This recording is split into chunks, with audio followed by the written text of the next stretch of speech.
नाज़रीन किराम अस्सलामु अलैकुम वरहमतुल्लाहि वबरकातुह।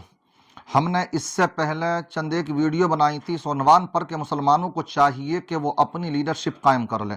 इससे कौम का वजूद बरकरार रहता है, वरना कौम अपने वजूद को खो बैठती है।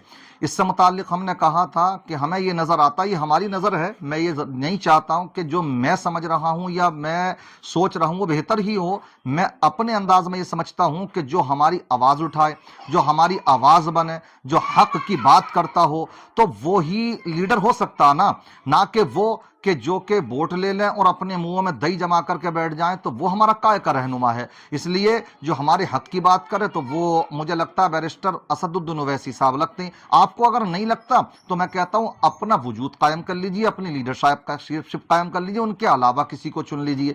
इस पर हमने बनाया तो बहुत लोगों ने पसंद भी किया और बहुत से लोगों ने ये बात भी कही कि हम जो समझते थे कि वाकई कोई वो दलाल ही हैगा, लेकिन हमें ये समझ में आई बात आपकी बात सुन करके कि नहीं, वो दलाल नहीं है, बाकी वो अपनी कौम के लिए लड़ता। अच्छा, वो दलाली काय के लिए करे? क्या उसने पैसा नहीं देखा, क्या शोहरत नहीं देखी? वो ऐसा तो मामला है नहीं, उसका सब कुछ है। वो कौम की एक आवाज उठाता, दर्द है उसके अंदर, पढ़ा लिखा है, वो जानता है, वो कलम देना जानता है। जहां वो रहता है उसने क्या हालात वहां के बनाए हैं, जाकर के कभी देखें कि वहां पर कैसे हॉस्पिटल हैं, कैसे वहां पर डिग्री कॉलेज हैं, कैसे तालीम का मियार कितना जबरदस्त है वहां पर, कि वहां पर पढ़ा लिखा क्या तबका है, और वहां के हालात देखें और एक हम अपने यहां करके भी देखें तो जमीन और आसमान का फर्क नजर आता है इसी हिंदुस्तान के अंदर।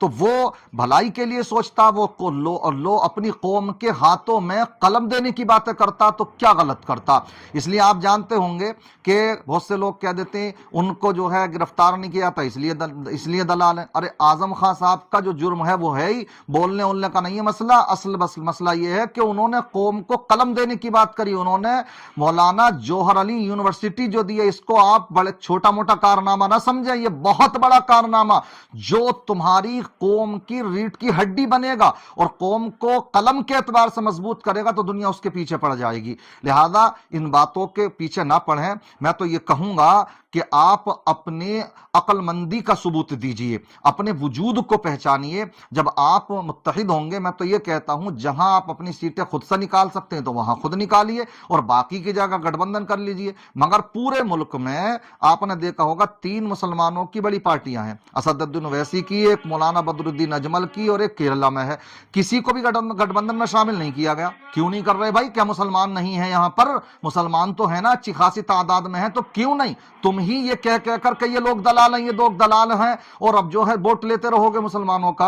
आप कब तक दूसरों के देते रहोगे? कब तक इनके ऊपर भरोसा करते रहोगे? और वो जब चाहते हैं कि भाई किधर को मुड़ जाते हैं अपनी सियासी मफाद के लिए, कभी किसी की तरफ मुड़ जाते हैं। उनकी ना कोई विचारधारा रहती है, तुम्हारा सौदा होता चला जाता है। तो ये क्या है? ये क्यों हो रहा? इसलिए हो रहा है कि हमने अपना वोट दूसरे को दे करके मजबूत कर दिया, वो हमारा सौदा जहां चाहते हैं वो कर देते हैं। इसलिए इन बातों को समझिए। और एक पैगाम और देता चलूं, आज जो मुसलमानों के हालात ये हैं, इलेक्शन करीब है तो वो ये समझते हैं कि इन्हें तो चंद सिक्कों में क्या खरीदा जा सकता है। तो मैं आपको बतला दूं, अपना वजूद बनाइए। क्यों? एक बात याद रखिए, मुसलमान अगर हो आप अल्लाह और उसके रसूल पर ईमान रखने वाले, तो जो नेता इलेक्शन से पहले अगर मिठाई भी देता है, कोई डिब्बा भी ला करके देता है मिठाई का, तो वो तोहफा नहीं कहलाता बल्कि वो रिश्वत कहलाती है। तो आप सोचिए कि फिर पैसा लेना कितनी बड़ी रिश्वत होगी। इसलिए अल्लाह और उसके रसूल पर ईमान है तो आप इन चीजों को ठुकरा दीजिए और अपने हुकूक की बात रखिए। आप कोई मुद्दा रखिए कि हमें ये चाहिए, ये हमें डिग्री कॉलेज चाहिए, ये हमारे ये मुद्दाएं हैं, तब हम वोट देंगे सेकुलर पार्टियों से अगर आप चाहते हैं। और बाकी जहां आप मजबूत हैं तो वहां पर अपनी लीडरशिप कायम कीजिए। रहा मामला ये कि वो दलाल है, तो मैं समझता हूं, देखिए दुनिया इसलिए दलाल कह रही है, उन्हें डर इस बात का है कि कहीं ये मुसलमानों की लीडरशिप कायम ना हो जाए। इसलिए अगर वो कहते हैं कि वो हरा के चला जाता है, तो भाई क्यों ना हराए? अगर वो आप ये मान रहे हो वो हरा के चला जाता, तो इतनी ताकत उसमें है कि वो तुम्हें हरवा सकता है, तो फिर उसको गठबंधन में शामिल कर लो ना। और जब तुम ये मानते हो कि वो हराने की ताकत रखता है, तो फिर तुम गठबंधन में शामिल नहीं करते, फिर वो हरा देता, तो तुम्हें कोई हक नहीं बनता इस बात का कि तुम फिर उसको ये कहो कि उसने हरवा दिया। हां, जो हरवाते हैं तो उन पर कोई उंगलियां नहीं उठाता। मायावती ने जो है किस अंदाज में मुसलमानों को वो टिकट दे करके हरवाया, समझ रहे हैं? तो ये किस तरह की सेटिंग होती हैं, क्या क्या होता है, वो तो खाला लगती है ना, उन्हें कोई कुछ नहीं कह सकता है।